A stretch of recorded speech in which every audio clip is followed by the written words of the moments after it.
first clue to guess the word on the board. First clue, it's your decision maker conversation. You're sitting across the table, you're super excited, you worked really hard to finally get to this point. It's time to open the decision maker conversation by building rapport. You're right. And you're going to talk to them about the thing on their wall and the golf clubs in the corner and the guitar that sits over here. And you're going to build rapport by asking all these stupid, amazing questions so that they'll know you and like you and trust you. Because if they know you and like you and trust you, you'll do business together. Sure. So we'll go with nope.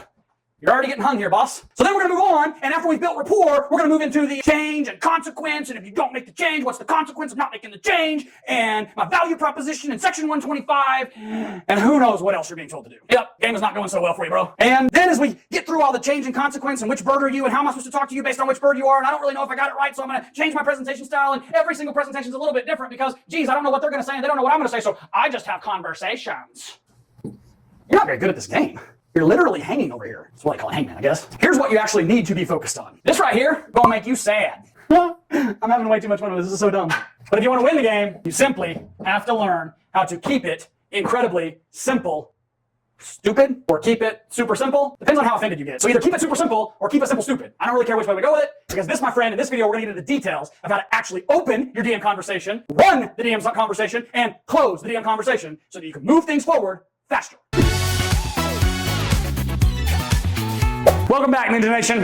We're going to get into the details of your DM conversation and exactly what you need to do to open the DM conversation, what you need to do to run the DM conversation, and what you need to do to close the DM conversation so that, very simple, you can move prospects to profit faster than most of you are accustomed to doing. To open your DM conversation, simply don't do what we just did on the hangman game. When you're in the office or when you're running a virtual meeting or an in-person meeting, the worst thing you can possibly do to build rapport is talk about things that have nothing to do with the actual objective of your meeting. So here's the first tip that I'm going to give you on opening your DM conversation is when you open the DM conversation, you start immediately with a thank you, and number two, the goal. You let them know up front what the goal of the meeting is. You don't talk about the pictures, the awards, the trophies. You don't try to build some baloney rapport. You want to know how to get people to know, like, and trust you really fast. Don't waste their time. Get to the point.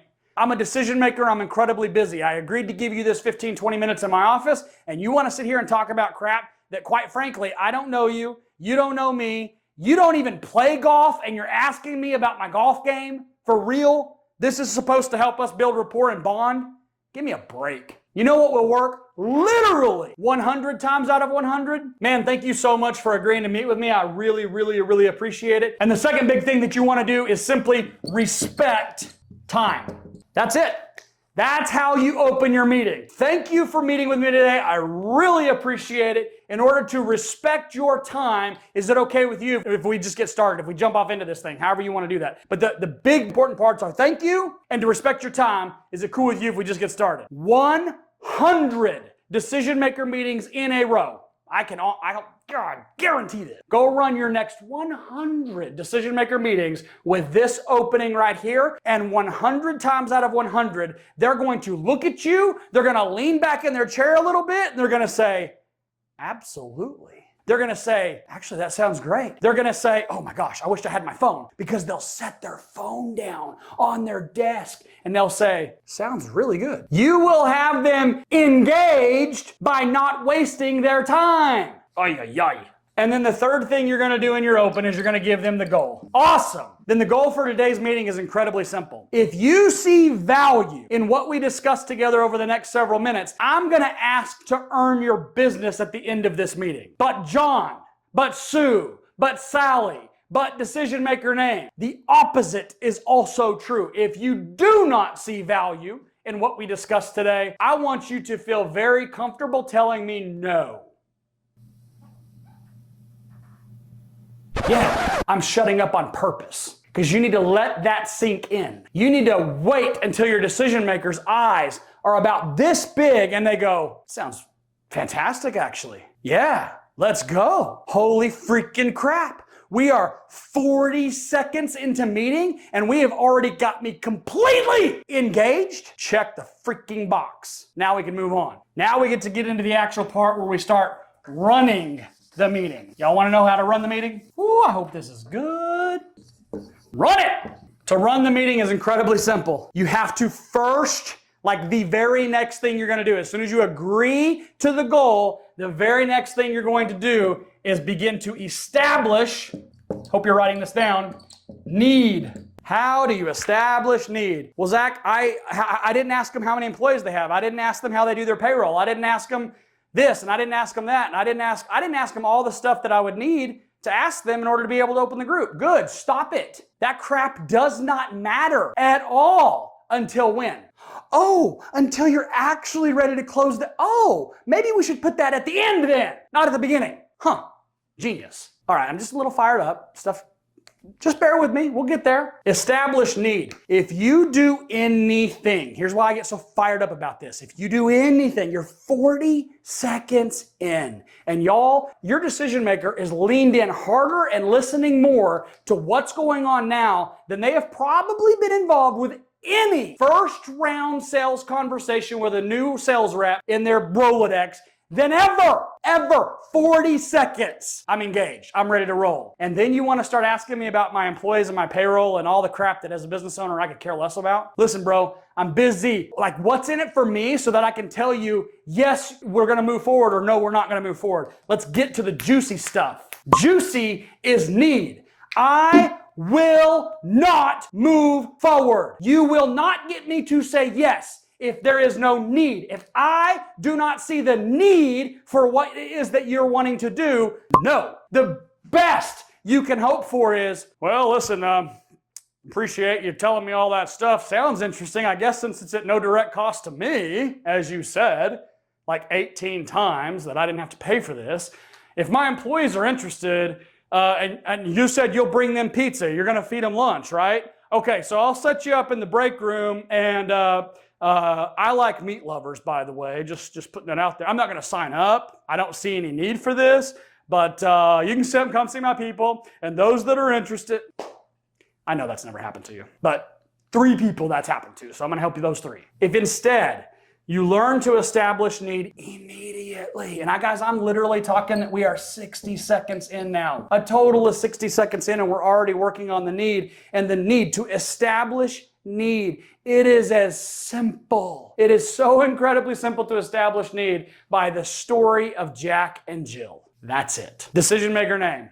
Fantastic. Now that I know that what our objective is today, what our goal is for today, next, let's just talk real quick about why so many other businesses are doing this and how I help and what I do. And if it makes sense, great. If it doesn't make sense, that's okay too. So do you mind if I share with you just a goofy little story? Sure. We're 60 seconds in and I'm so intrigued, I don't even know what's going on right now. Well, here's my Jack and Jill flyer. Tell the little story of Jack and Jill. It's pretty simple. Like you know it too. Jack and Jill went up the...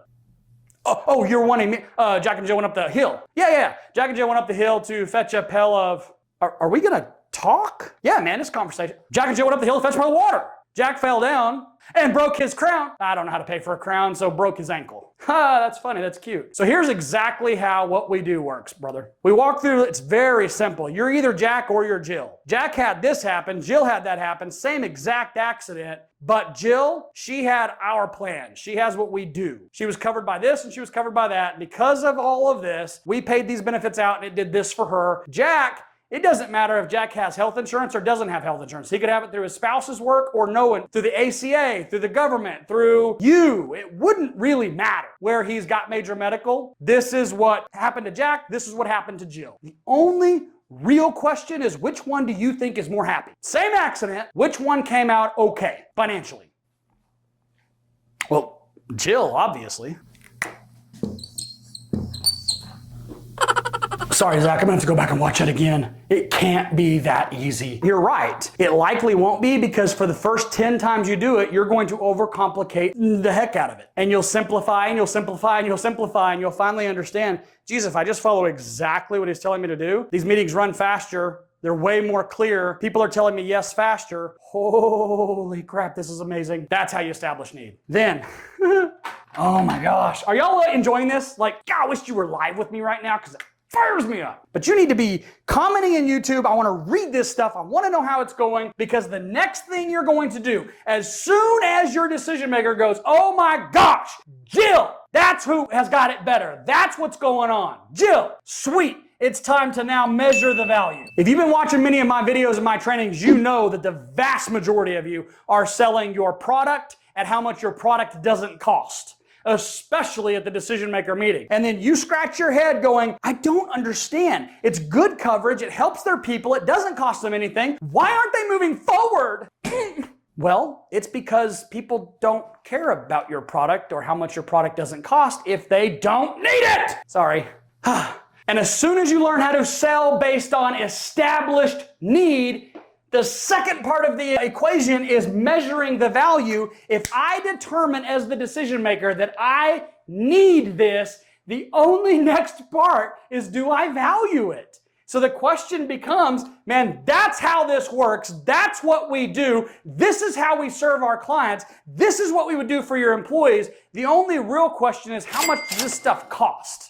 So if you were to take I'm not going to put you on the spot, Mr. Decision Maker, but if you had to just take a guess at what it costs for Jill to be covered like this, for her paycheck to be protected with disability insurance, for her to be protected from any accident 24 hours a day, 7 days a week, on or off the job, for her to have that type of coverage that did this right here, what do you think Jill's employer, what do you think Jill's boss is paying for that? Whew, boy, Zach, I can tell you right now, I don't know, but we don't have the budget for it. That's fine. It's not even something you would have to pay for. Jill's boss is paying for it, but what do you think Jill's boss is paying? $250 a month? $250 for that? Yeah.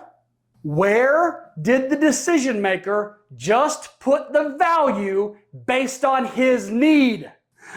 Oh my gosh. He put the value up here at $250 or $98 or $400 or whatever number he says. That's where he placed the value based on the need that he or she established. Is this good or good? I mean, golly. When you're able to then look at the employer and say, oh my gosh, Jack or Bob or who, I don't even remember who I was saying the decision maker was now. Hey, Mr. Decision Maker, great guess. No. Jill's boss is paying right now about $63 a month for that coverage. Sorry, say what? Well, yeah, like we're protecting her paycheck at the place that she works so that the boss isn't having to try to pay a paycheck to an employee that he cares about, but is off work because of an emergency, because of an illness, because of an accident. So Jill's boss decided, I would rather pay the insurance company $63 a month to take care of this crap than for me to have to worry about it. And that's what we do. Okay, hold on, Zach. Are you telling me that I could put this in place for my people and it would cost me about $60 a month? Well, we can look at it, but yes, it's in the ballpark. It's not $250. Need and value? Oh my gosh. Are y'all? Oh my, I wish that we were live. Which takes us to the third part of your decision maker conversation, which is the close. I have sat through more trainings on how to close and ask trial questions, and the amount of overcomplication that we do in this business is hysterical, honestly. The close is this hard. You ready? Like, you're gonna need 2 or 3 or 4 sheets of paper to understand how to close. So get a new sheet, let's go. Here's how you close. Ask them. Hey, decision maker. Hey, Bob. Told you at the very beginning of this meeting that if you saw the value I was gonna ask to earn your business at the end of this thing, do you see value? Is this something that you feel like could benefit you and your employees here at ABC Company?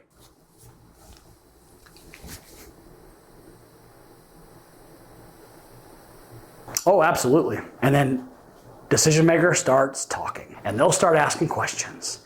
And they're not going to be giving you objections. They're going to be giving you clarifying questions, the likes of which most of you have never heard because you've been so dadgum focused on founding them and selling your product at how much your product didn't cost. This is the way that you open more groups than you ever thought freaking possible. You skyrocket your close rate. And if you pay attention to what I just trained you, defined contributions. Ninja Nation, you are welcome. This is so fun. Ninja Nation, this stuff is so fun. Like, I know how powerful this is because I live it, I breathe it, I do it, I drink my own Kool-Aid. So here's my question to you. Do you believe there is a need for you that you could improve your skill set and change the game for yourself? And what level do you value it at? I'm gonna bet that if you knew what it costs to get into my Sales Ninja Insiders program, you would guess $250? You'd have no idea that it's less than $1 a day. Get over to freeninjatraining.com and check out what it would take to become a Sales Ninja Insider.